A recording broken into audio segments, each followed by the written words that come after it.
Today we are going to be discussing the strengths and weaknesses of a focus group. Katie is going to be talking about strengths and Lauren is going to be talking about weaknesses. Who'd like to start? I think a strength of a focus group is that the answers in more details when it's coming from a person than off a questionnaire, whereas one word answer. I would disagree with this because they can often be biased because it's often similar groups of age and people that live in the same area, and it's often the minority that do them.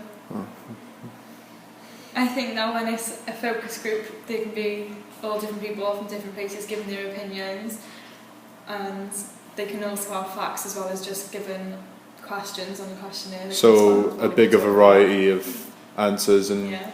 That's I would say that it's usually people's opinions instead of factual based in focus groups, so it's not always reliable. This is a debate on whether or not the e-cigarette should be banned. Personally, from my own point of view, I believe the electric fag should not be banned. It is a better substitute than cigarettes. It doesn't smell. It is a lot more hygienic than cigarettes. And also, there's no side effects that we know of yet. So I believe there's nothing wrong with the electric fag.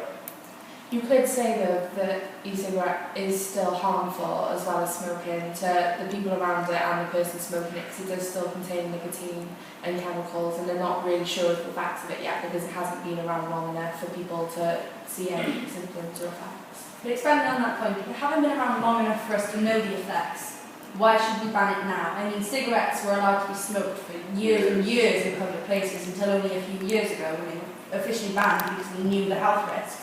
So why, before we know the health risks, should we ban something that is probably helping people better? Because it's addictive. Obviously they contain nicotine in them, and obviously you've got different strengths of nicotine for the e-liquid, which means people are still addicted to them, which is starting off really bad as well, because it's proven that young kids are now buying them because they think that it's cool, so then they're getting addicted to nicotine in them, and it'll be sooner or later before they start buying cigarettes for them. So